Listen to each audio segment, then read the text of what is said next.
St. Patrick's Cathedral stands silent, but for the rustle of a wedding dress against marble floors. Sarah Mitchell, radiant in ivory lace, takes her place before the altar, where childhood dreams are meant to come true. But beneath the perfect veneer of this picture book moment, something feels wrong. As she shifts her weight, a soft crinkling sound catches her attention, foreign and out of place. There, tucked inside her wedding shoe, a carefully folded note waits to shatter everything she believed about love and trust. In the next few moments, before hundreds of gathered guests, Sarah will make a decision that will send shockwaves through 2 families and 3 generations of secrets. What dark truth could be so devastating that it would make a bride choose dignity over destiny? Before we jump back in, tell us where you're tuning in from, and if this story touches you, make sure you're subscribed, because tomorrow I've saved something extra special for you. 6 hours earlier, golden morning light spilled through the bay windows of the Plaza Hotel's royal suite, casting a warm glow across Sarah Mitchell's reflection. Her mother, Eleanor, stood behind her, carefully fastening their family's vintage pearl necklace. 4 generations of Mitchell women had worn it on their wedding days. "Something borrowed, something old," Eleanor whispered, her fingers trembling slightly as she secured the clasp. In the mirror, Sarah caught the glimmer of tears in her mother's eyes. The pearls settled perfectly against her collarbone, each one representing a promise of enduring love passed down through time. "Mom, don't cry yet," Sarah smiled, reaching back to squeeze her mother's hand. "We'll never make it through the ceremony if you start now." Eleanor dabbed at her eyes with a monogrammed handkerchief. "I can't help it, darling. You look exactly like I imagined you would since the day you were born." The suite buzzed with the quiet efficiency of final preparations. Sarah's 3 bridesmaids, Charlotte, her sister and maid of honor, along with her college roommates Madison and Rebecca, moved about the room in a choreographed dance of last-minute details. The air was sweet, with the scent of peonies and roses, Sarah's chosen flowers echoing the blush tones of their dresses. Sarah's thoughts drifted to the first time she met James, 2 years ago, at the Metropolitan Museum of Art's annual gala. He had been so different from the usual society men who frequented such events, genuine, interested in her work at the Children's Hospital rather than her family's foundation. When he spoke about his own medical practice, his eyes lit up with authentic passion. It wasn't until their 3rd date that she learned he was James Harrison III, heir to the Harrison Medical Group empire. "Your father just texted," Charlotte announced, breaking through Sarah's reverie. "The cars are ready whenever we are." She paused, studying her sister's expression. "Hey, you okay? You looked miles away for a moment." Sarah nodded, smoothing an imaginary wrinkle from her dress. "Just thinking about everything that led us here. It feels surreal, doesn't it? Like a fairy tale." "The Harrison Mitchell wedding is all over the morning news," Madison chimed in, holding up her phone. "They're calling it the Society Wedding of the Year." Eleanor stepped forward, adjusting the pearl necklace one final time. "It's more than that. This union isn't about society pages or business mergers. It's about love." She met Sarah's eyes. "In the mirror, the way James looks at you, it reminds me of how your father still looks at me after 35 years. Sarah touched the pearls gently, remembering the night James proposed. He had recreated their first date at the Met, orchestrating a private after-hours tour that ended in the Temple of Dender. There, surrounded by ancient stones that had witnessed countless declarations of love, he had dropped to one knee and promised forever. The wedding planner's discreet knock at the door signaled it was time to head to the cathedral. As her bridesmaids gathered their bouquets and Eleanor made one last adjustment to the veil, Sarah took a final look in the mirror. Everything was perfect. The dress she had spent months selecting, her grandmother's pearls, the cascading flowers, even the handmade Italian shoes that James had surprised her with last week. Perfect. The word echoed in her mind as she took her first step toward the door. So why did something deep in her chest flutter with an emotion she couldn't quite name? She dismissed it as normal wedding day jitters, but as Charlotte helped gather her train, Sarah couldn't shake the feeling that she was missing something. Important, some detail just beyond her grasp. The motorcade of black Lincoln Continentals glided through Manhattan's morning traffic, a procession of quiet wealth and understated power. In the lead car, Robert Mitchell sat beside his wife Eleanor, studying an old photograph he'd carried in his wallet for decades. It showed a much younger Sarah in pigtails, perched atop his shoulders at their Southampton beach house. She was always our sensible one, he mused, running his thumb across the worn edge of the photo. Even as a child, she knew exactly what she wanted. Eleanor adjusted her fascinator in the car's tinted window. The Harrison family certainly isn't what we wanted for her. Not initially. Her tone carried years of carefully managed social diplomacy. Though I suppose James has proven himself different from his father. Robert's jaw tightened almost imperceptibly. James Harrison II, or Big Jim, as he was known in medical circles, had been Robert's rival since their days at Yale Medical School. While Robert had built the Mitchell Foundation's network of non-profit hospitals, Big Jim had transformed his family's medical practice into a billion-dollar healthcare corporation. Different, Robert echoed, though his voice held a note of uncertainty. Did I ever tell you about the board meeting last month? Big Jim suggested absorbing our children's hospital into the Harrison network. Called it a merger of interests, now that our families are joining. He shook his head, as if Sarah and James's marriage was just another business acquisition. In the car behind them, Charlotte scrolled through her phone's photo album, landing on a picture from last Christmas. Sarah and James at the Harrisons' Aspen Lodge. Look at this one, Mad, she said, showing Madison. They do make a gorgeous couple. Madison studied the photo, then glanced at Sarah, who sat lost in thought beside them. They really do, though. She hesitated, choosing her words carefully. James seems different lately, more distant at the rehearsal dinner last night. Did you notice? Before Sarah could respond, Charlotte cut in. Wedding stress. You should have seen how weird my David got the week before our wedding. Men just process these things differently. But Sarah had noticed the change in James, too. Little things, cancelled dinners, late-night phone calls he took in his study, a new password on his phone. She'd attributed it to the pressure of their upcoming merger announcement. The Harrison Medical Group was acquiring 3 new hospitals, and James was leading the negotiations. The car slowed as they approached St. Patrick's Cathedral. Through the window, Sarah caught glimpses of the gathering crowd. Society photographers, morning show cameras, curious tourists. The Harrison-Mitchell wedding was more than a marriage. It was the union of 2 of New York's most prominent medical dynasties. A flash of movement caught her eye. James's mother, Catherine Harrison, directing the ushers with characteristic precision. Catherine had orchestrated every detail of the wedding with military efficiency, from the hand-calligraphed place cards to the imported French champagne. Nothing but the best for a Harrison bride, she'd declared at their first planning meeting. Sarah remembered the day she'd first visited the Harrison mansion on Fifth Avenue.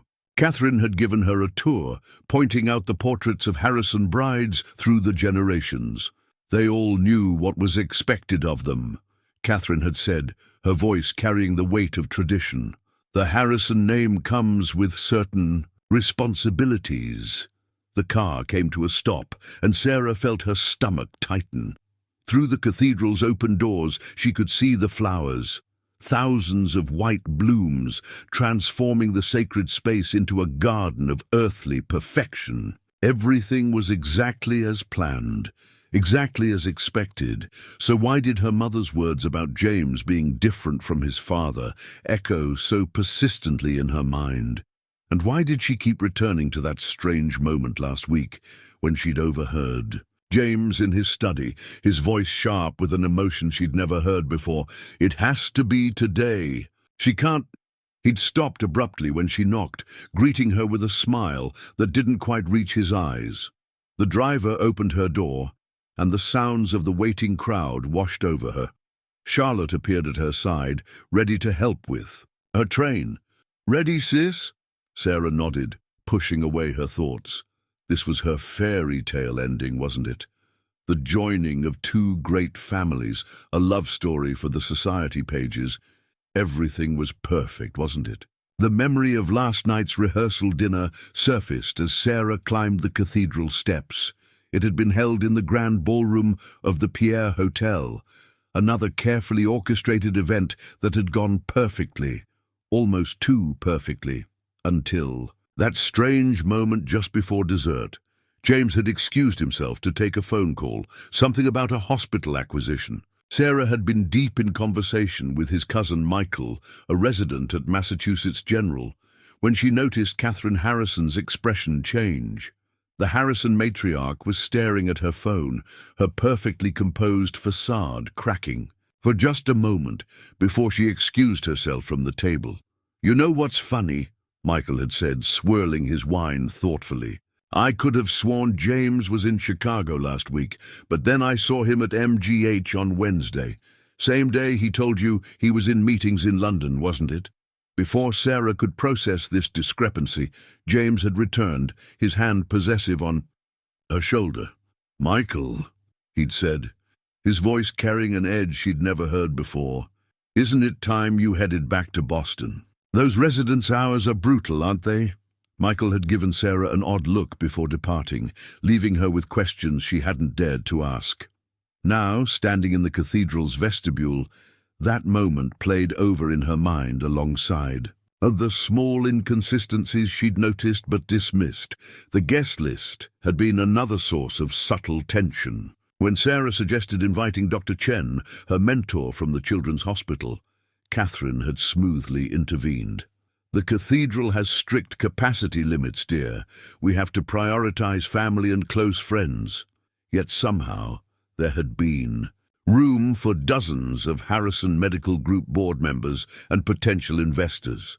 Rebecca approached, carrying Sarah's bouquet, a cascade of white peonies and stephanotis. "You're something borrowed and old are the pearls," she said, helping to arrange the flowers. "The blue is the sapphire bracelet from James, and for new—" She paused, frowning slightly. "Sarah, weren't you supposed to wear the shoes James gave you last week?" "I am wearing them," Sarah replied, lifting her dress slightly to reveal the handmade Italian leather pumps. They were exquisite, though she'd found it odd that James had insisted on giving them to her through his mother, rather than presenting them himself. "Oh, right," Rebecca said, though her expression remained puzzled. "It's just, I could have sworn I saw the same pair in Catherine's closet when she was showing us her wedding photos yesterday. But that's impossible, isn't it? They were specially made for you." A cold sensation settled in Sarah's stomach, but before she could respond, the wedding planner appeared. "2 minutes, everyone! Places, please!" The bridesmaids scattered to their positions, leaving Sarah alone with her father. Robert Mitchell took his daughter's arm, his doctor's hands steady and warm. "Scarlett," he said, using his special nickname for her, "you know you can tell me anything, right? Even now, even here."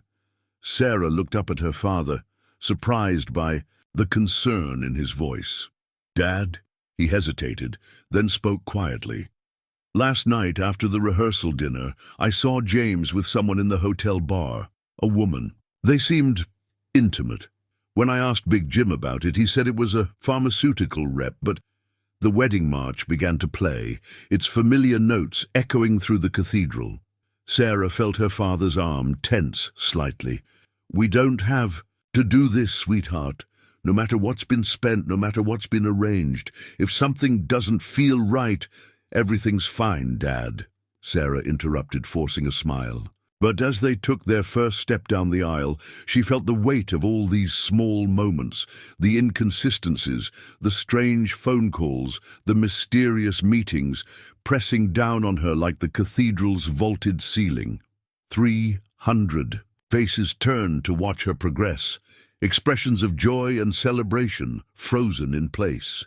In the front pew, Catherine Harrison dabbed at her eyes with a monogrammed handkerchief, the perfect picture of a mother-in-law-to-be. Beside her, Big Jim stood straight-backed and proud, his hand resting possessively on James's shoulder.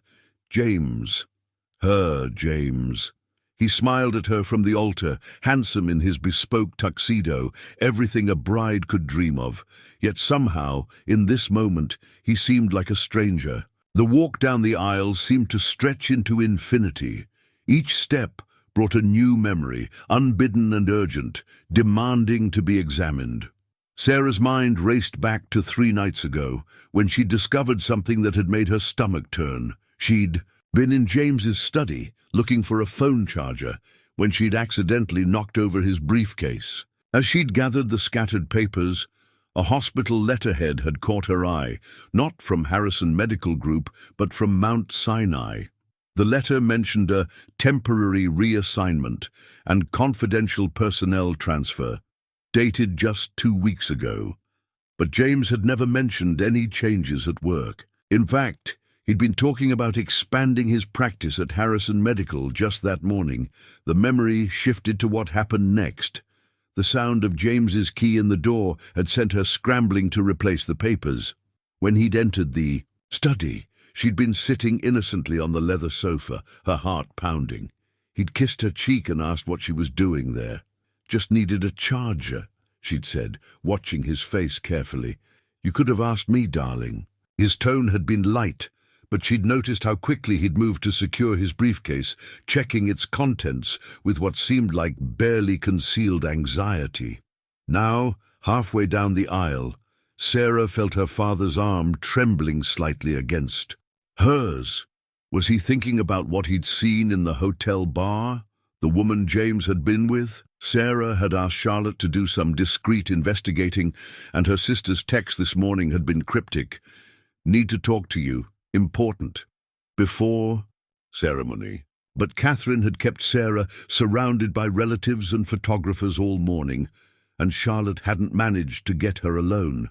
What had her sister discovered? The cathedral's air felt thick with incense and unspoken words. In the front row, she spotted Michael, James's cousin from the rehearsal dinner, typing something on his phone with unusual urgency. Their eyes met briefly, and he gave her a look that made her blood run cold. Was it warning? Pity? 3/4 of the way down the aisle now. Sarah's gaze drifted to the elaborate flower arrangements flanking the altar. White peonies, she'd specified, but these looked different from the samples they'd chosen. In fact, they looked exactly like the arrangements she'd seen in the hospital photographs Catherine had shown her, the ones from her own wedding 30 years ago. The realization hit her. Catherine hadn't just been controlling the wedding planning. She'd been recreating her own wedding, detail by detail. The flowers, the music, even Sarah's shoes. A memory surfaced of Catherine's words during a dress fitting. A Harrison bride must be perfect. Everything must be perfect. Perfect.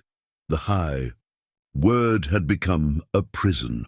James stood waiting at the altar, his smile exactly right, his posture exactly right. Too right. Like everything else about this wedding, he seemed carefully choreographed. Sarah thought about the James she'd fallen in love with 2 years ago, the one who'd gotten ice cream stains on his surgical scrubs, who'd laughed until he snorted during their first date at the Met. When had he started becoming this polished, distant version of himself? 2 nights ago, she'd overheard him on the phone in his study. "Everything's arranged. After the wedding, we'll announce the merger. She won't have any choice then." At the time, she'd assumed he was talking about the hospital acquisition. Now she wasn't so sure. Her father's pace slowed slightly, giving her a moment longer before they reached the altar. Sarah felt the weight of the pearl necklace against her throat. 4 generations of Mitchell women had worn it, each of them making their own choice about love and trust. Her grandmother had once told her, "These pearls have witnessed both joy and heartbreak, darling.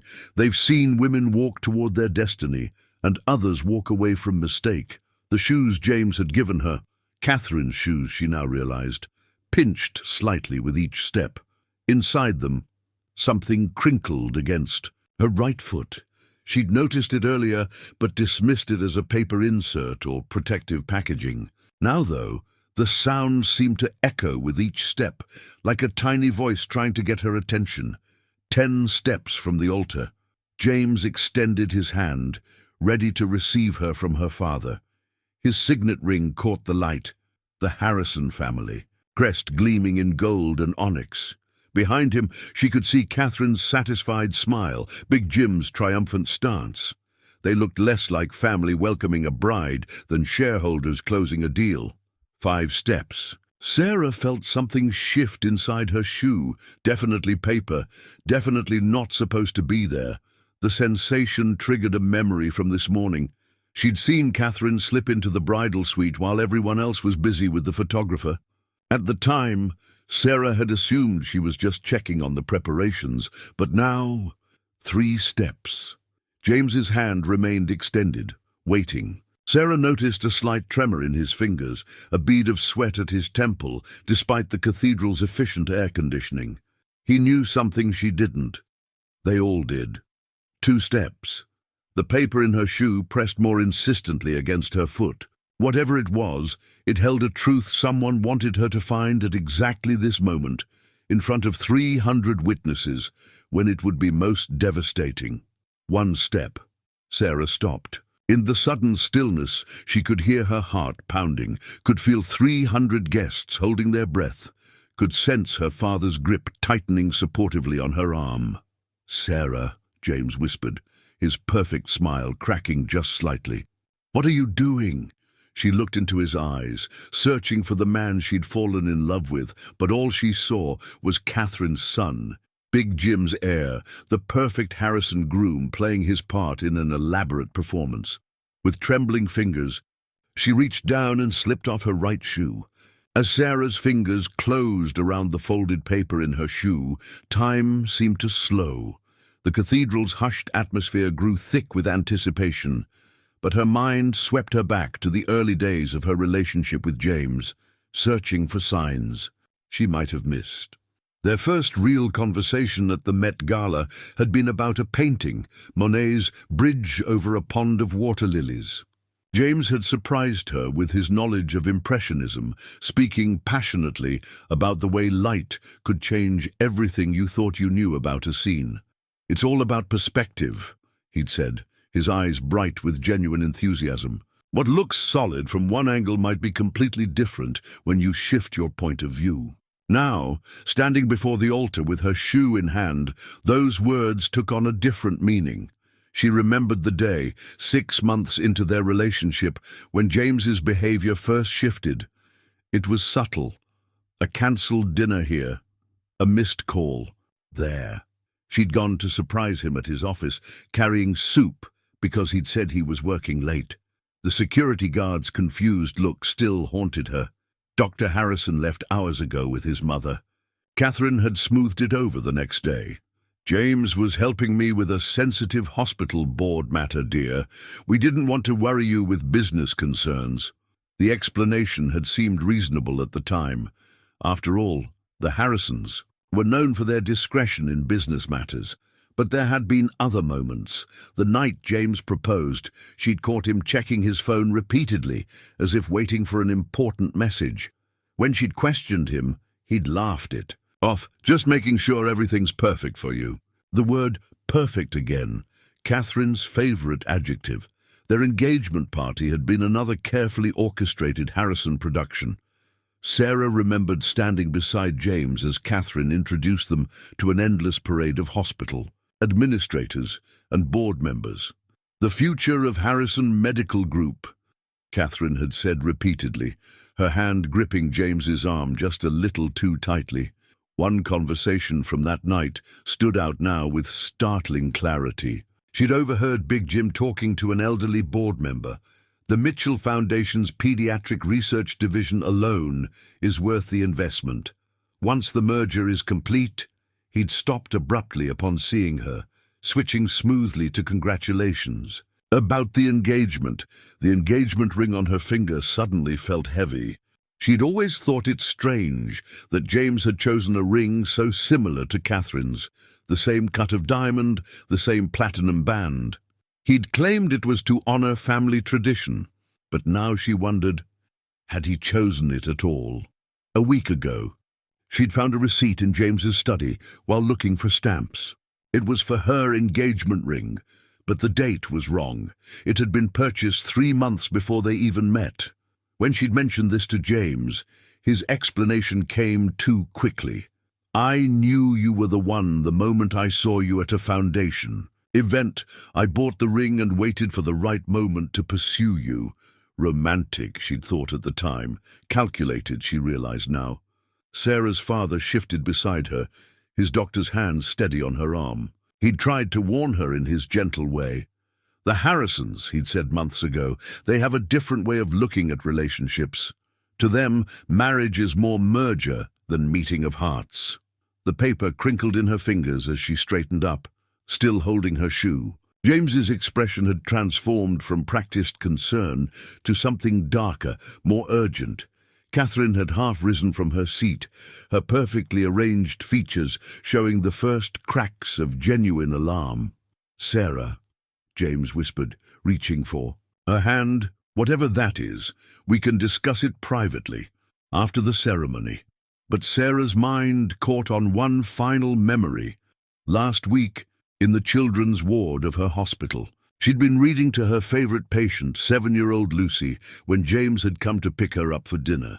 Lucy had looked at him and said, with a child's innocent perception, "You smile different now, not like before."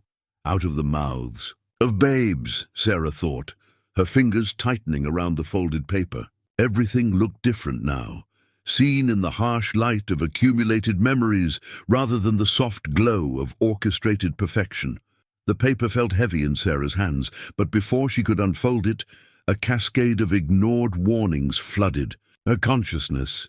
The first had come from Dr. Chen, her mentor at the Children's Hospital 3 months ago during their weekly coffee meeting. "I knew James's first wife," Dr. Chen had said quietly, stirring her tea. "Elena, brilliant pediatric surgeon. She worked at Mount Sinai before." She'd stopped abruptly, seeing Catherine Harrison approaching their table. The conversation had shifted to safer topics, and when Sarah tried to bring it up later, Dr. Chen had been mysteriously unavailable. Now she wasn't even at the wedding. Catherine's strict capacity limits had seen to that. Then there had been the strange encounter with James's secretary, Margaret, who'd worked for the Harrison family. For 20 years, Sarah had stopped by James's office unannounced last month and found Margaret clearing out her desk, tears in her eyes. "I can't be part of this again," Margaret had whispered, shoving papers into a box. "I thought this time might be different." "But just be careful, Miss Mitchell. Ask about Mount Sinai. Ask about Elena." Before Sarah could question her further, Catherine had appeared, efficiently escorting Margaret out while explaining something about early retirement. The whispers had followed Sarah through the hospital corridors. Once, she'd overheard 2 nurses, quickly quieting as she approached. Just like what happened with the first one. Their pitying glances had confused her then. They haunted her now. Even James's cousin Michael had tried to warn her, in his own way. At the rehearsal dinner, his words had carried double meaning. The thing about the Harrisons is they're excellent at rewriting history. They have to be, given how often they need to revise it.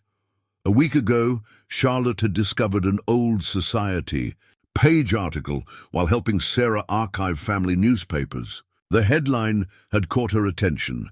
"Harrison Medical Group announces expansion through strategic marriage." The photo showed a younger James with a dark-haired woman in surgical scrubs, Elena. Charlotte had quickly hidden the article, but not before Sarah glimpsed the date. 5 years ago, the most telling warning had come from an unexpected source, James's younger sister Emily, who'd shown up at Sarah's office one rainy Tuesday afternoon. Emily, who'd been conspicuously absent from all wedding planning, who'd declined her bridesmaid role with a cryptic email about not being able to watch it happen again. "I love my brother," Emily had said, perching nervously on Sarah's office. Couch. But I love truth more, what they did to Elena, what they're planning to do with your foundation. I can't stay silent this time. But before she could continue, Catherine had called, somehow knowing exactly where Emily was. The young woman had left quickly, leaving behind only a business card for a private investigator and 3 words scrawled on the back, Mount Sinai Records. Sarah had dismissed these warnings as coincidences, as misunderstandings, as the natural friction between powerful families. She'd wanted so badly to believe in the fairy tale. The handsome doctor, the society wedding, the merging of 2 medical dynasties for the greater good. But standing here now, the weight of that folded paper in her hands felt like the accumulation of all these ignored warnings. The cathedral's air grew thicker with each passing second. She could feel Catherine's rigid posture from the front pew, could sense Big Jim's controlled breathing, could see the barely concealed panic in James's eyes. Her father's hand remained steady on her arm, offering silent support. In the front row, her mother clutched her grandmother's pearls, the ones around Sarah's neck, as if drawing strength from generations of Mitchell women who had faced their own moments of truth. Sarah looked down at the shoe in her hand. Catherine's shoe, she corrected herself, and the paper that had been so carefully placed inside it. Someone had wanted her to find this here, now, in front of everyone. Someone had wanted maximum impact, maximum damage, or perhaps, she realized with sudden clarity, someone had wanted to give her one last chance at escape. With trembling fingers, she began to unfold the paper, each crease releasing another whispered warning she'd chosen to ignore. The cathedral held its breath, 300 witnesses to a moment of revelation that would shatter more than just one carefully constructed fairy tale. The paper unfolded like a flower opening in reverse, each crease revealing something darker beneath.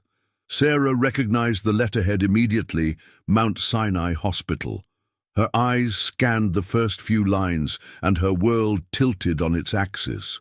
But before she could read further, another memory surfaced, this one from just 3 weeks ago. She'd been volunteering in her hospital's pediatric ward when an elderly nurse named Grace had pulled her aside, ostensibly to discuss a patient's care. "I worked at Mount Sinai during Elena's time," Grace had said, her voice barely above a whisper. "The Harrison family. They don't just acquire hospitals, dear. They acquire people, and when those people don't fit their perfect picture anymore..." She'd stopped as Catherine appeared. Catherine, who somehow always appeared at exactly the right moment to interrupt exactly the wrong conversations. The next day, Grace had been transferred to a Harrison-owned facility in Phoenix. "A promotion," Catherine had explained smoothly. "We take care of people who've served the medical community so well." Sarah's eyes returned to the document in her hands. It was a personnel file, Eleanor's personnel file, with certain sections highlighted in sharp yellow strokes. The dates jumped. At first, Elena hadn't left 5 years ago, as the society pages reported. She'd been at Mount Sinai until just 8 months ago. 8 months ago, when James had suddenly proposed. The congregation stirred restlessly, but Sarah barely noticed. Her eyes locked onto a paragraph that made her blood run cold. Dr. Elena Harrison, née Rossi, submits formal complaint regarding unauthorized changes to pediatric research protocols, expresses serious concerns about patient safety versus profit margins, requests formal investigation into Harrison Medical Group's acquisition practices. The next page was a memo, dated 1 week later. Dr. Rossi's privileges suspended pending review. Professional concerns regarding mental stability, recommended extended leave of absence. Sarah's hands shook as she turned to the final page. It was a letter, handwritten, the paper bearing water stains that looked suspiciously like tears.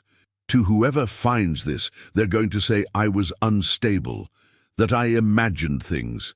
That's what they do. They rewrite history until it fits their narrative.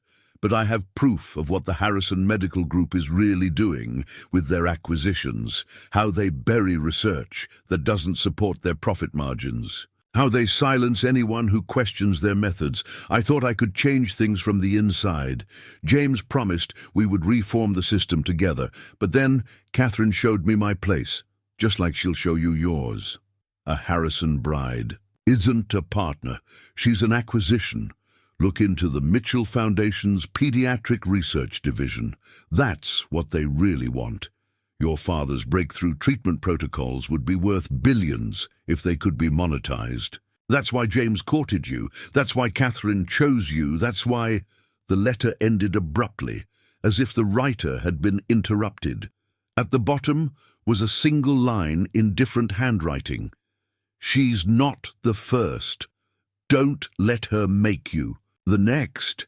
Sarah looked up from the letter to find James staring at her, his face a mask of calculated concern. "Whatever that is," he said softly, reaching for the papers, "we can discuss it privately. This isn't the place like you discussed. Things privately with Elena." The words left Sarah's mouth before she could stop them. The effect was immediate. Catherine rose from her seat, her composed facade cracking. Big Jim's hand tightened on his son's shoulder, and James's face transformed into something Sarah had never seen before, something hard and cold and calculating. "Elena was unwell," he said smoothly, loud enough for the front rows to hear. "She had difficulties accepting certain business realities."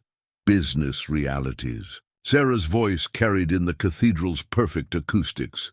"Is that what we're calling it now?" She looked down at her father's breakthrough treatment protocols, procedures designed to save children's lives, regardless of their family's ability to pay. In the Harrison Medical Group's hands, they would become premium services, available only to those who could afford them. The pearls at her throat felt like a noose. 4 generations of Mitchell women had worn them, each choosing truth over convenience, integrity over appearance. Sarah reached for the necklace just as James stepped forward, his hand extended to take the papers from her. Sarah stepped back from James's outstretched hand, her mind racing through conversations that suddenly held new meaning. The weekly board meetings James had insisted she skip to maintain professional boundaries. The careful way Catherine had steered her away from any involvement in the Foundation's operations. The mysterious departure of her father's longtime research partner, Dr. Williams, who'd opposed the merger with surprising vehemence. "Dr. Williams knew, didn't he?" Sarah said, her voice carrying in the hushed cathedral. "That's why he left so suddenly 6 months ago. A generous retirement package, Catherine called it." James's smile flickered. In the front pew, Big Jim shifted, uncomfortably, and Sarah caught the quick exchange of glances between him and Catherine.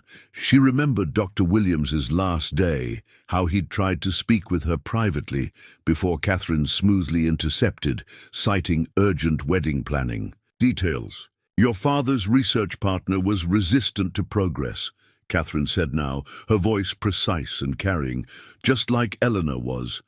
Just like your being, dear. Sometimes tradition must yield to innovation." "Innovation?" Sarah's laugh held. No humor. "Is that what you call it when you bury research that doesn't support your profit margins? When you price life-saving treatments out of reach of the families who need them most?" The papers in her hand felt like they were burning. Elena's words jumped out again. "Look into the Mitchell Foundation's Pediatric Research Division." Sarah had done exactly that 3 days ago, though she hadn't understood the significance of what she'd found until now.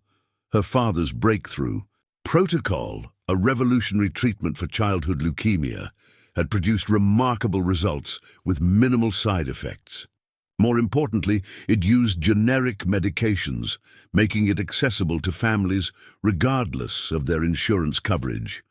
The Mitchell Foundation had been preparing to release it as an open-source treatment protocol, but last week, all the documentation had mysteriously disappeared from the Foundation's servers. "A technical glitch," James had assured her. "We'll sort it out after the honeymoon." The honeymoon. 2 weeks at the Harrisons' private island, during which the merger would be finalized and announced.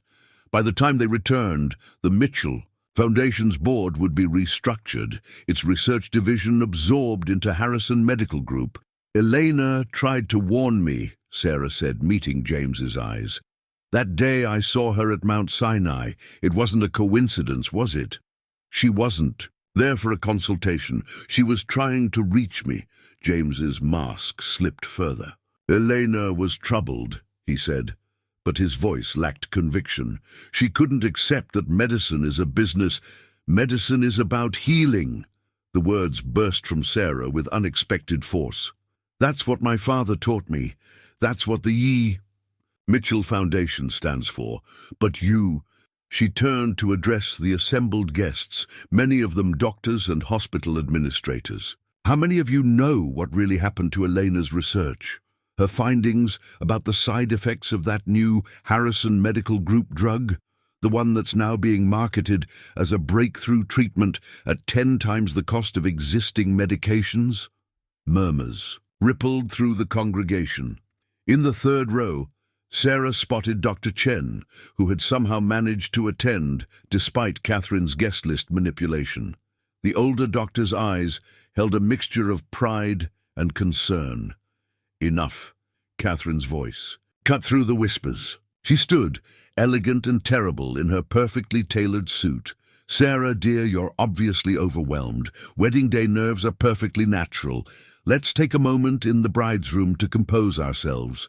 "Like Elena took a moment?" Sarah's voice shook. "Like Dr. Williams? Like Margaret?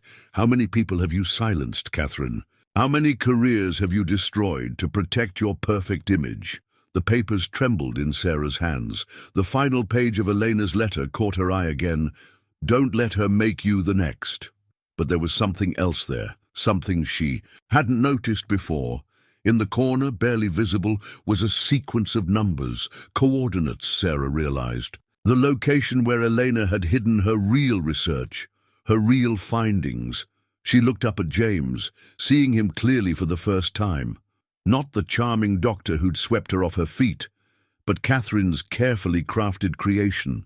A man who would sacrifice anything, ethics, love, truth itself, to maintain the Harrison legacy of perfect appearances and profitable ventures. "The thing about perfect," Sarah said softly, reaching up to unclasp her grandmother's pearls, "is that it's usually hiding something broken underneath." The pearls made a soft, clicking sound as Sarah lowered them from her neck, each bead a reminder of the Mitchell women who had come before her. In the front pew, her mother's face showed not shock or disappointment, but a fierce pride that made Sarah's heart swell. "Think carefully about what you're doing." Big Jim's voice carried its usual authority, but Sarah caught the undertone of panic. "This merger represents millions in medical advancement." "Millions in profit," Sarah corrected, her voice steady. "There's a difference."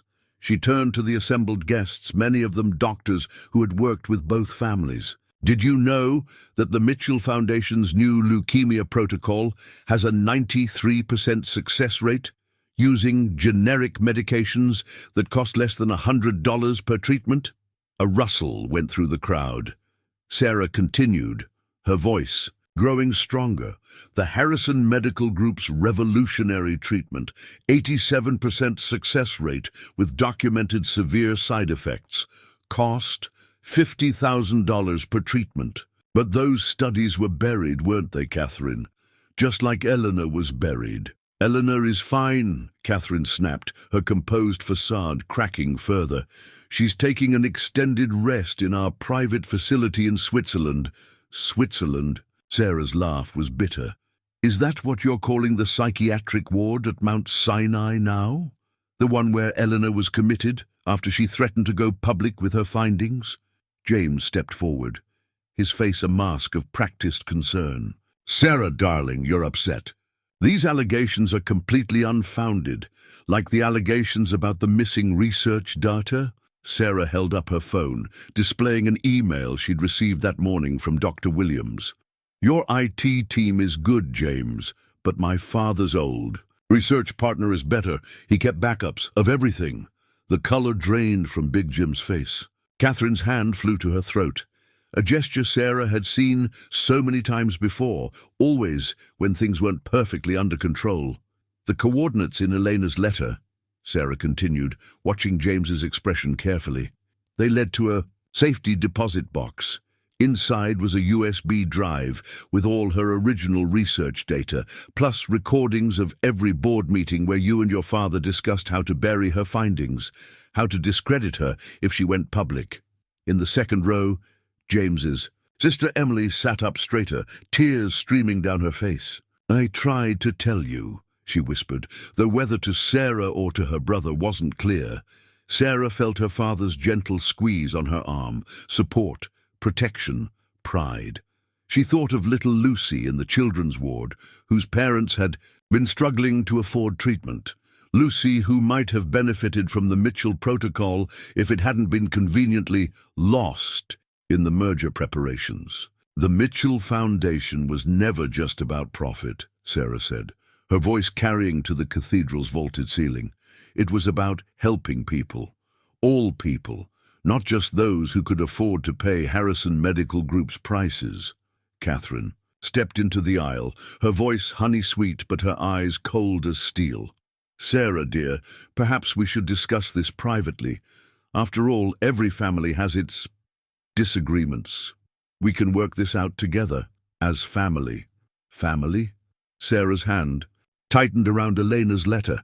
"Like you worked things out with your first daughter-in-law? Or did you forget that Elena was family too, before she became inconvenient?" The silence in the cathedral was absolute.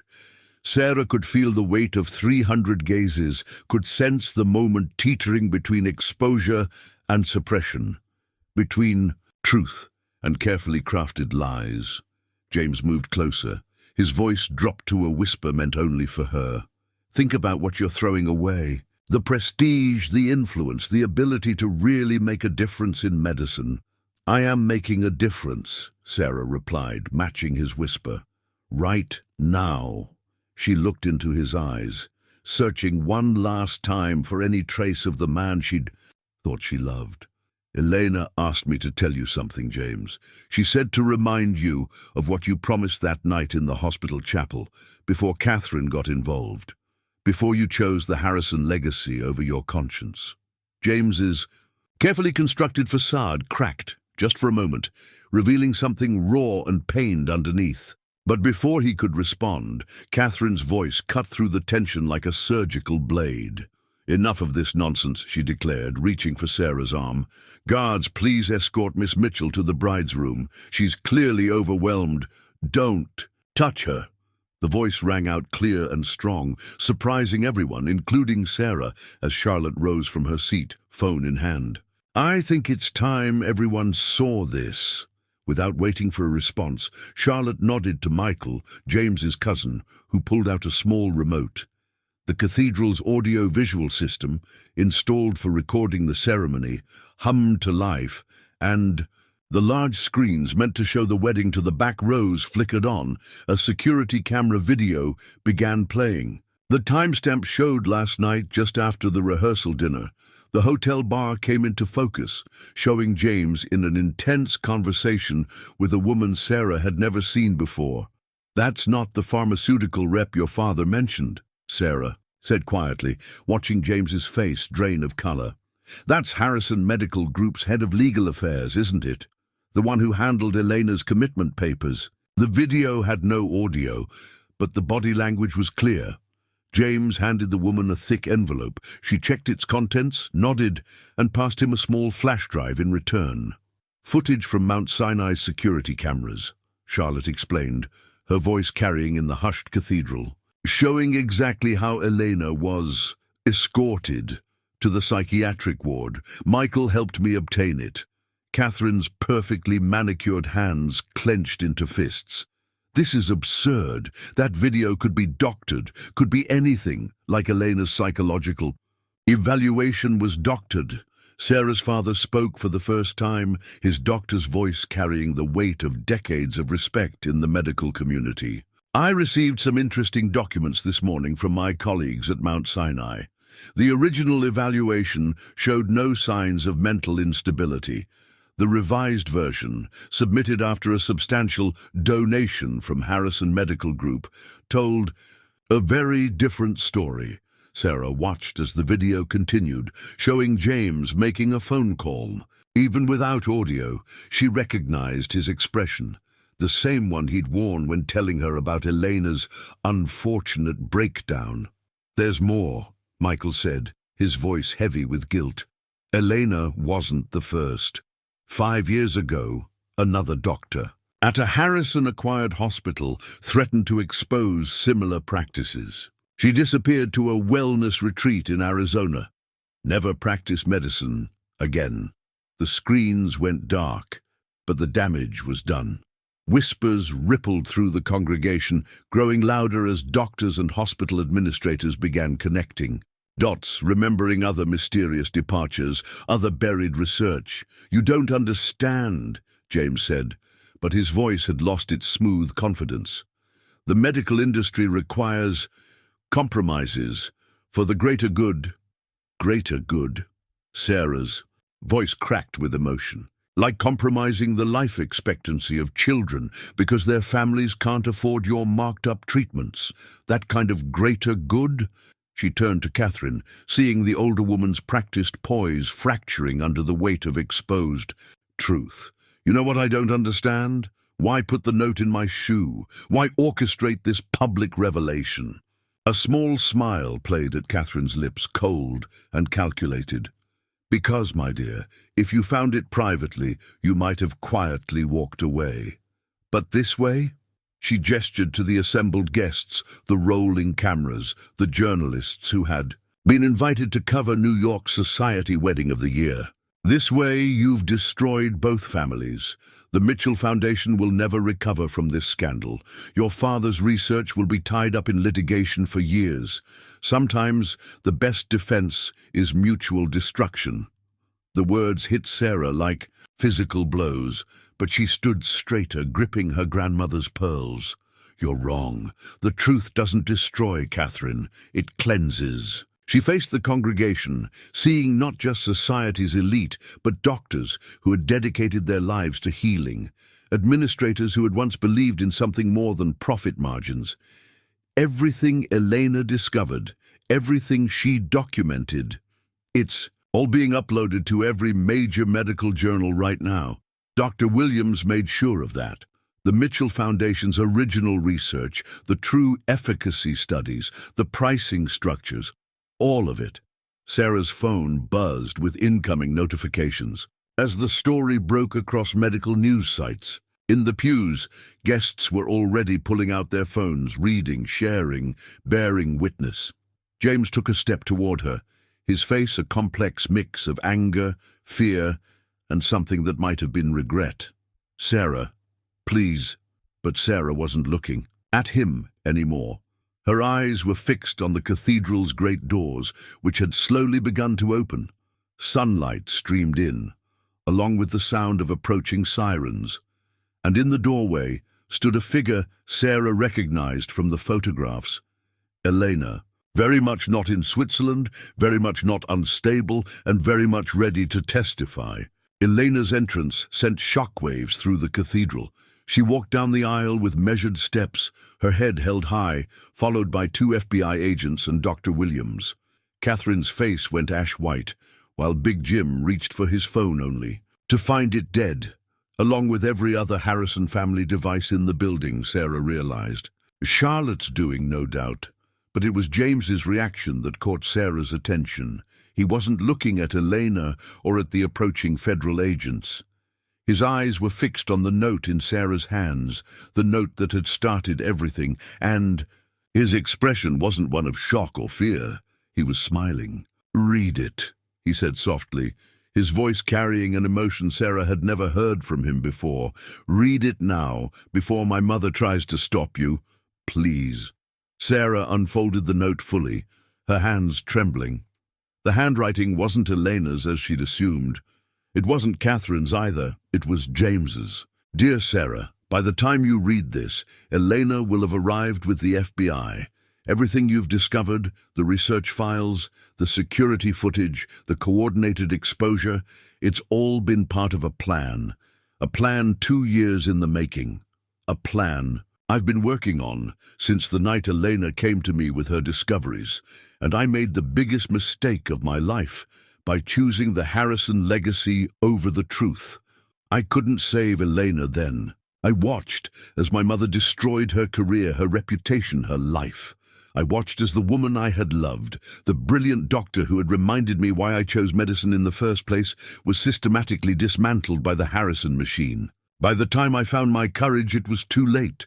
Elena had been committed, her research buried, her voice silenced. But Elena never gave up. Even in the psychiatric ward, she kept gathering evidence. And I finally made the choice I should have made 2 years ago. I chose to help her. The Harrison empire is built on secrets, on perfectly orchestrated appearances, on the ability to control narratives. My mother's greatest weapon has always been her skill at burying scandals quietly, at making problems disappear behind closed doors. The only way to stop her, to stop all of it, was to make the exposure so public, so spectacular, that no amount of money or influence could cover it up. That's where you came in, Sarah. Not as a means to acquire the Mitchell Foundation, as my mother intended, but as the person whose integrity and strength could finally bring truth to light. I knew from the moment I met you at the Met that you were different.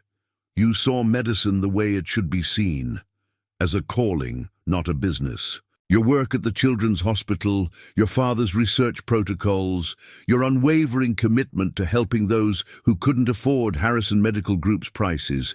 You were everything the Harrison empire feared. I played my part. I became the perfect Harrison son again, letting my mother believe she was orchestrating everything. The courtship, the proposal, the merger plans. All while working with Elena, Dr. Williams, and a team of federal investigators to document every illegal practice, every buried study, every silenced voice. The coordinates in Elena's letter, they led to evidence we'd been gathering. The mysterious woman in the hotel bar, an FBI agent posing as legal counsel. Even Michael and Charlotte's investigation was part of the plan, though they didn't know the full scope until recently. I know you must hate me now. I've deceived you, used your wedding day as a stage for this revelation, but I couldn't tell you the truth earlier. My mother's network of surveillance would have detected any warning. This way, in front of hundreds of witnesses, with every major medical journal ready to publish Elena's vindicated research, the truth will finally be undeniable. I don't expect forgiveness. But I want you to know that my feelings for you were never part of the deception. In you, I found someone who reminded me of Elena, someone who believed in medicine's higher purpose, someone who helped me remember the doctor I once wanted to be before the Harrison legacy twisted everything. The choice is yours now. By the time you finish reading this, federal agents will have secured all Harrison Medical Group servers. Emergency court orders will prevent any retaliatory legal action against the Mitchell Foundation. Elena's research will be restored, and your father's protocols will reach the families who need them. All you have to do is turn around and walk away. Walk away from this false fairy tale, from the Harrison name, from me. You deserve a love that's built on truth, not carefully constructed lies, even if those lies served a greater purpose. I'm sorry, Sarah, for everything. James. Sarah lowered the note, her mind spinning. She looked at James, really looked at him, and saw not Catherine's perfect son, but a man who had spent 2 years orchestrating his own family's downfall to right a terrible wrong. Elena stepped forward, her voice clear and strong. Everything in that note is true, Sarah. James contacted me 6 months after my commitment, when he finally discovered what his mother had done. He's been working with us ever since, gathering evidence, building an airtight case. We needed a public stage, witnesses beyond reproach, and most importantly, someone whose integrity would make the truth undeniable. Catherine's laugh cut through the cathedral, high and brittle. This is absurd. James, Tell them, it's over, Mother. James's voice was quiet but firm. The evidence isn't just about Elena's research anymore. We have documentation of every illegal practice, every falsified study, every silenced whistleblower for the past 20 years. The FBI has been building this case for months, but they needed unimpeachable witnesses, respected doctors and hospital administrators who could testify to seeing the evidence firsthand.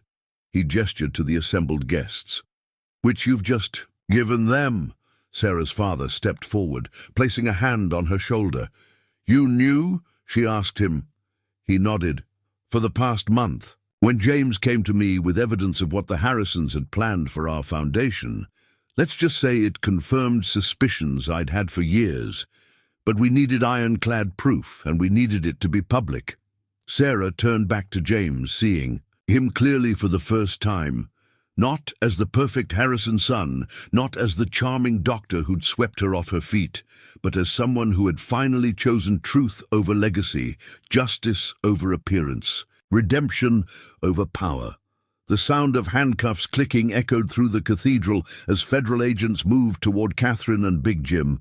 Elena stood watching, tears streaming down her face, her vindication finally complete. And Sarah. Sarah stood at the altar, where she'd thought her life would change one way, only to find it changing in a completely different direction.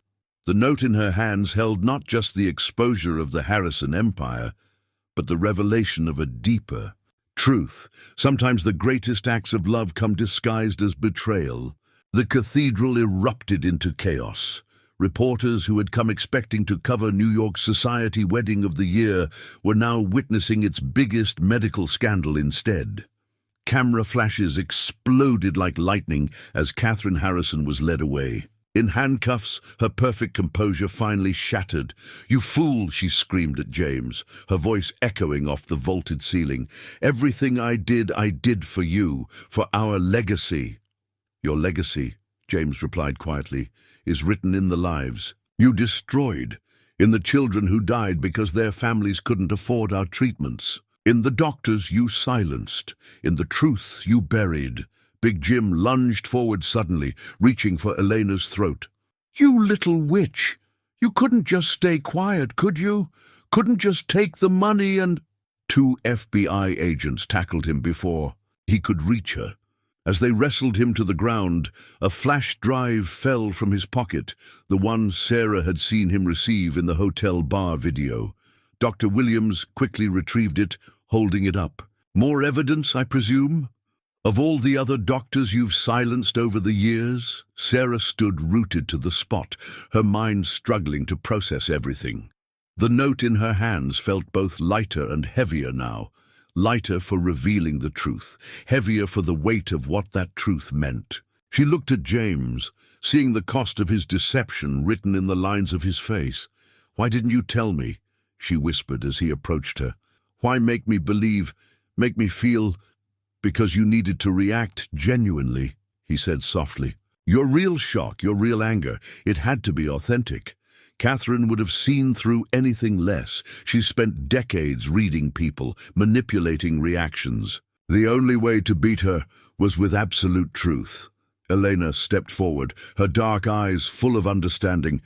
"I wanted to tell you, Sarah, that day at Mount Sinai, I wasn't there by accident. I was trying to warn you, but then Catherine's people saw me and—" She shuddered. 3 more months in the psychiatric ward.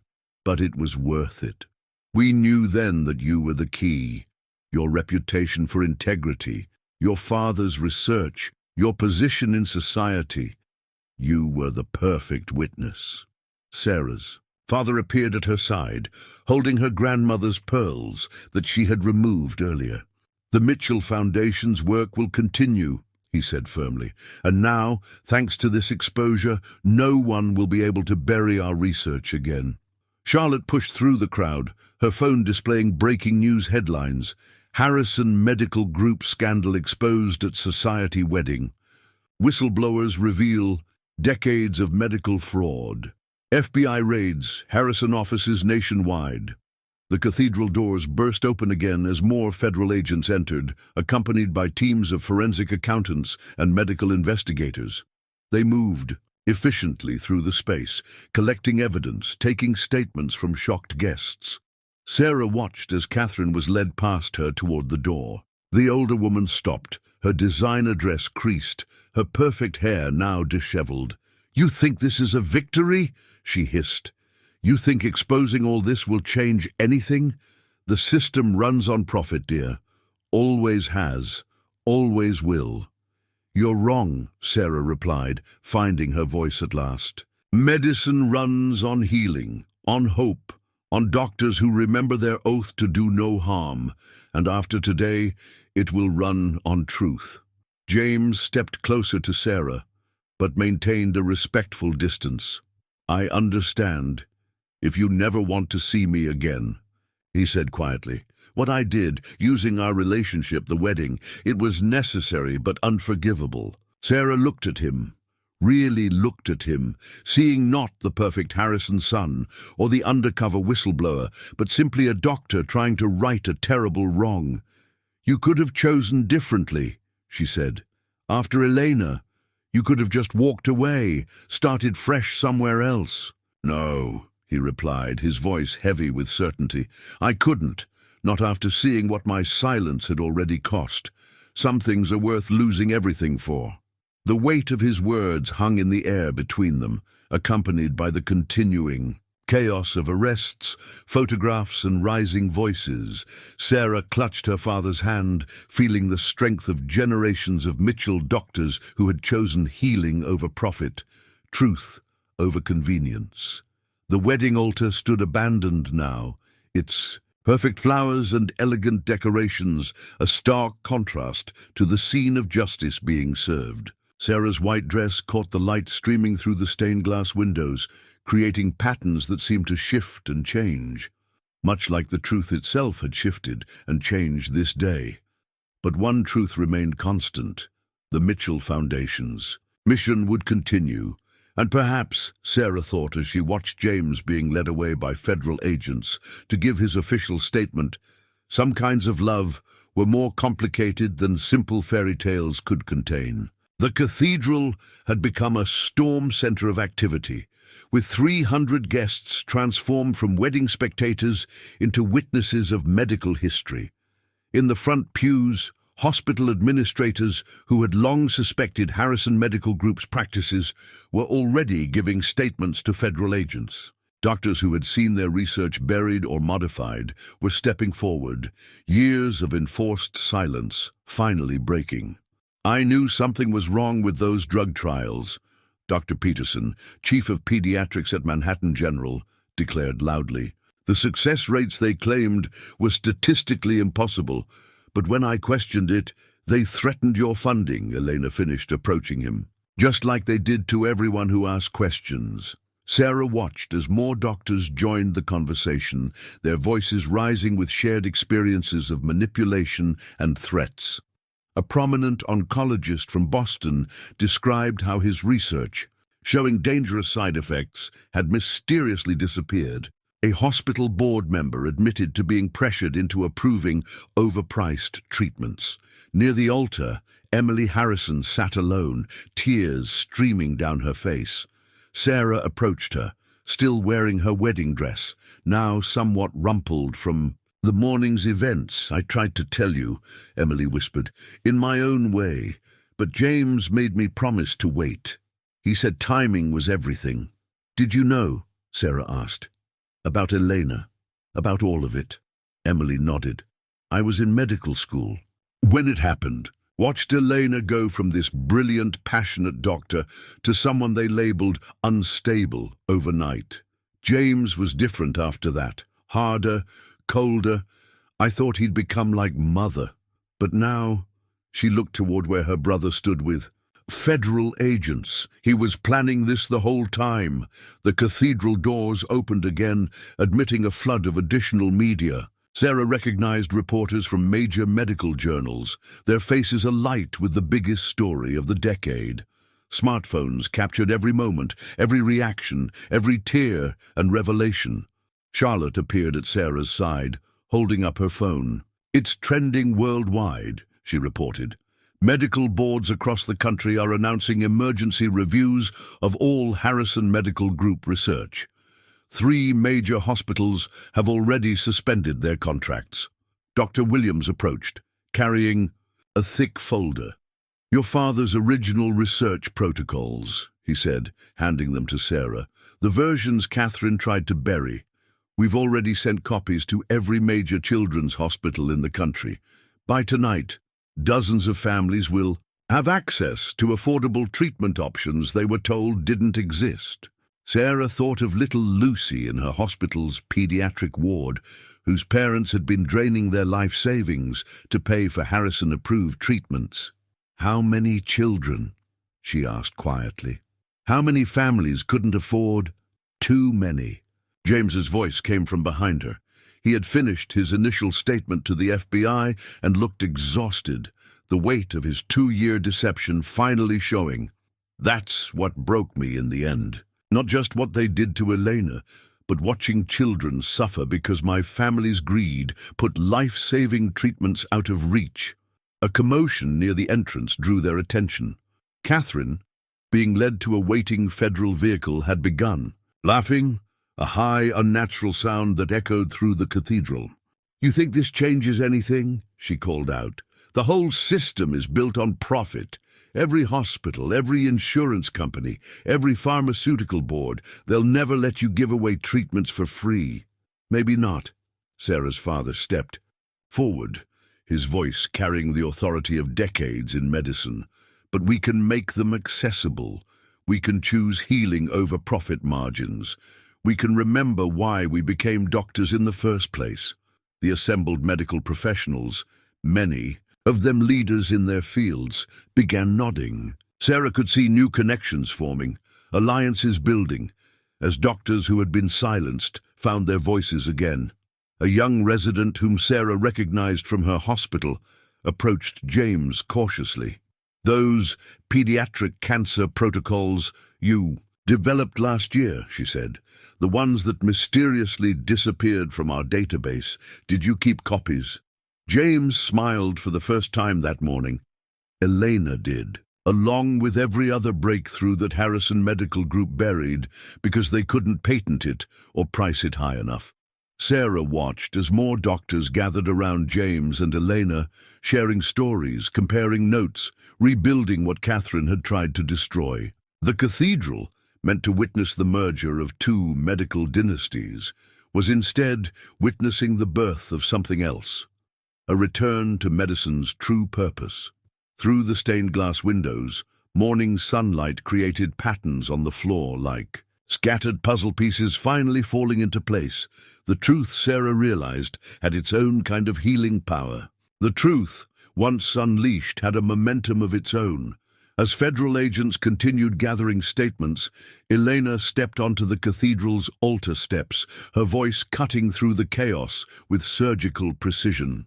"There's something else everyone needs to know," she announced, holding up a small leather-bound journal. "Something that explains why Catherine was so desperate to stop this exposure today." The cathedral fell silent. Even the reporters lowered their cameras, sensing that this was more than just another piece of evidence. "This is Catherine Harrison's private diary," Eleanor continued.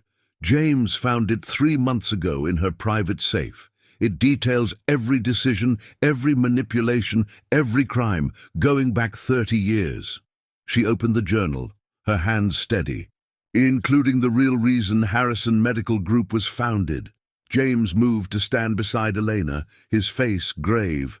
"Mother always told me our family built the company to advance medical science. That profit was just a means to fund research. But that was just another perfectly crafted lie." Sarah watched as James took the diary, turning to a marked page. "Harrison Medical Group was founded with money from blocking other companies' life-saving medications. Catherine and my father made their initial fortune by helping pharmaceutical companies suppress affordable treatments. They didn't just overcharge for their own drugs. They actively prevented cheaper alternatives from reaching the market." A gasp rippled through the assembled doctors. Dr. Chen stepped forward, her face pale. The dengue fever vaccine crisis in Southeast Asia 15 years ago, when thousands died because the affordable option suddenly vanished from the market. That was them, Elena confirmed. Catherine writes about it here. She calls it their first major success. Her voice shook with controlled rage. They made millions by making sure only their expensive version was available. Sarah's father moved closer to the altar, his medical authority lending weight to the moment. The Mitchell Foundation investigated that case. We could never prove who was behind the suppression. The evidence kept disappearing. Evidence has a way of doing that around my mother, James said bitterly. But she kept records of everything. Her own private trophy collection. He held up the diary. Every life lost, every treatment blocked, every doctor silenced. It's all here, written in her own hand, with profit margins calculated down to the decimal point. Sarah thought of the shoes she'd removed earlier. Catherine's shoes. Passed. Down like a symbol of succession. How many other secrets had been handed down with them? How many other lives had been sacrificed at the altar of Harrison perfection? There's more, Elena said, her voice growing stronger. The diary explains why they targeted the Mitchell Foundation. It wasn't just about acquiring your research, Sarah. It was about preventing it from ever reaching the public. James turned to another marked page. The Mitchell Foundation's approach to accessible medical care was a threat to the entire industry's pricing model, he read from Catherine's precise handwriting. The merger wasn't meant to expand the Foundation's work. It was meant to destroy it from within. Sarah felt her father's hand grip her shoulder as James continued reading. Once the Mitchell name is under our control, we can systematically dismantle their entire philosophy of accessible care. Their protocols will be buried, their research redirected, their facilities restructured. Within 5 years, no one will remember there was ever an alternative to our way of doing things. The words echoed through the cathedral like a death knell for everything the Mitchell Foundation had fought to build. But instead of despair, Sarah felt something else rising in the assembled crowd. Anger, yes, but also determination. Dr. Williams stepped forward, addressing the gathered medical professionals. They didn't count on one thing, he said firmly. They didn't count on doctors remembering their oath, on people choosing healing over profit. Elena held up a flash drive. Everything from Catherine's diary has already been uploaded to secure servers worldwide. Their entire network of corruption, every player, every payoff, it's all being exposed right now. Sarah watched as James closed the diary, his hands trembling slightly. He looked not at the assembled crowd or the gathering media, but at her. I couldn't save Elena when Mother first came after her, he said quietly. I couldn't save the patients who died because they couldn't afford our treatments. But I could make sure the truth finally came out. That's why it had to be today, like this, with everyone watching. The morning sun streamed through the stained glass windows, painting patterns of light across the cathedral floor. Patterns that looked, Sarah thought, almost like chains breaking. Through the cathedral's open doors came the sound of sirens as more federal vehicles arrived. But it was another sound that caught Sarah's attention, the sharp click of heels on marble. Catherine, despite her handcuffs, had managed one final turn in the spotlight. You think exposing all this makes you righteous? Her voice carried decades of carefully cultivated authority. Let me tell you what will really happen. Hospitals will close. Research will stall. Without our funding model, without our influence, without your corruption, Sarah interrupted, stepping forward in her wedding dress, which now felt more like armor than ornament. Without your price gouging, without your buried research and silenced doctors. She reached for her grandmother's pearls, which her father still held, but instead of putting them back on, she held them up to the light. You know what these represent, Catherine? Not just Mitchell family tradition. These pearls have been worn by 4 generations of doctors who understood that medicine isn't about profit. It's about healing, about hope. Catherine's perfect smile twisted. Hope doesn't fund research, dear. Hope doesn't build hospitals. No, James stepped forward, standing beside Sarah but not touching her. Fear funds your kind of research. Fear of death, fear of disease, fear of poverty. You built an empire by exploiting those fears, by making people believe they had to choose between bankruptcy and survival. Elena moved to Sarah's other side, her voice steady. But there's something more powerful than fear, isn't it, Catherine? Something you couldn't control, couldn't manipulate, couldn't bury in redacted studies and offshore accounts. Truth, Sarah said simply, and the word echoed through the cathedral like a bell toll. The assembled guests, doctors, administrators, reporters, witnesses all, had fallen silent, watching this final confrontation. Sarah could feel the weight of their attention, their collective realization of how deep the corruption went, and how long they had been complicit in it. I won't be the only one arrested today, Catherine said, her composure cracking further. Every major hospital group, every pharmaceutical board, they all play by the same rules. My rules. You'll be destroying the entire system. Good. Sarah's father spoke from behind her, his voice carrying the weight of decades in medicine. The system needs destroying and rebuilding. The right way this time. Sarah looked at James, seeing the cost of his deception written in the lines of his face. You could have told me, she said softly, that night when you found the diary, when you realized what had to be done. No, he replied, equally quiet. You needed to make your own choice. To stand here not because I convinced you, but because you couldn't do anything else, because you're a Mitchell, and Mitchells choose truth over convenience, healing over profit, love over fear. The word love hung in the air between them, complicated now by layers of deception and revelation. Sarah thought of their first meeting at the Met, wondering how much had been orchestrated and how much had been real. As if reading her thoughts, James added, I did fall in love with you. That wasn't part of the plan. Wasn't part of the evidence gathering or the exposure strategy. It just happened, and it made everything harder and easier. Catherine's laugh cut through the moment. How touching, the whistleblower and the white knight standing together against big bad business. But tell me, Sarah dear, what happens to all those research projects without our funding? What happens to all those experimental treatments without our resources? Sarah smiled, and for the first time that morning it reached her eyes. You haven't heard, have you? While you were focused on this wedding, on this merger, on maintaining your perfect facade, the Mitchell Foundation was busy too. She nodded to Charlotte, who stepped forward with her phone displaying multiple news feeds. 12 major medical schools have already pledged support for an independent research coalition, Charlotte announced.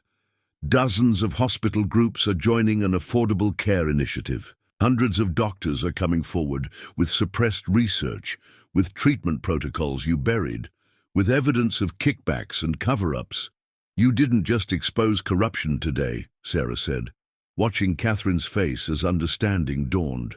You exposed the possibility of something better, something real.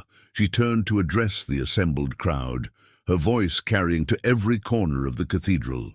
The question isn't whether the system will survive without Harrison Medical Group. The question is, who's ready to help us build something new? The response was immediate and overwhelming. Hands raised, voices called out, commitments were made. In the midst of it all, Sarah felt something she hadn't expected on her wedding day. Not the scripted joy of a society merger, but the pure, burning exhilaration of revolution. As federal agents led Catherine away for the final time, the cathedral began to empty. Doctors formed impromptu discussion groups, already planning next steps. Reporters rushed to file their stories. FBI teams catalogued evidence and took statements. Sarah stood in the center of it all, still in her wedding dress, holding her grandmother's pearls. Eleanor approached her, looking both exhausted and relieved. I never thought this day would come, Eleanor said softly. There were times in that psychiatric ward when I thought Catherine had won, when it seemed impossible that the truth would ever come out. What happens now? Sarah asked, watching James speaking with federal agents across the room. Justice, Elena replied. Real justice. The FBI has enough evidence to unravel decades of medical fraud. More doctors are coming forward every hour. The whole system of profit over patients is crumbling. Sarah's father joined them, placing a gentle hand on his daughter's shoulder. The Mitchell Foundation is already receiving calls from hospitals worldwide asking to implement our protocols. Your mother's organizing an emergency board meeting to handle the expansion. Sarah looked down at her wedding dress, then at the pearls in her hand, not symbols of a dynasty merger now, but of something far more valuable. Integrity preserved, truth honored, healing chosen over profit. You know, Eleanor said, following Sarah's gaze to where James stood, sometimes the greatest love stories aren't about perfect weddings. They're about perfect moments of choice. Sarah nodded, understanding at last that while this day hadn't given her the ending she'd expected, it had given her something far more important, a beginning. Evening light filtered through St. Patrick's Cathedral's stained glass windows, as Sarah made one final walk down the aisle, this time toward the exit, toward freedom, toward truth. She'd changed out of her wedding dress into a simple blue suit, but her grandmother's pearls once again graced her neck, their weight now feeling like strength rather than tradition. James stood by the cathedral doors, waiting, not as a groom, now but as something more complicated. A whistleblower, a man who'd chosen redemption over power, truth over perfection. I'm headed to the FBI field office, he said softly. Months of depositions ahead, years of untangling all of this. Sarah nodded, touching the pearls at her throat. I have work to do too. Children who need our protocols, hospitals to transform, a foundation to rebuild. Their eyes met, holding decades of possibilities, both what might have been and what might still be, after the truth had done its work, after justice had run its course, after healing had touched not just bodies, but systems. Some things, Sarah said finally, are worth losing everything for. James smiled, recognizing his own words from earlier. And some things, he replied, are worth waiting to rebuild properly. Sarah stepped out into the evening air, leaving behind a cathedral full of shattered illusions and perfect lies. Ahead lay something far better, a future built on truth, on healing, on hope.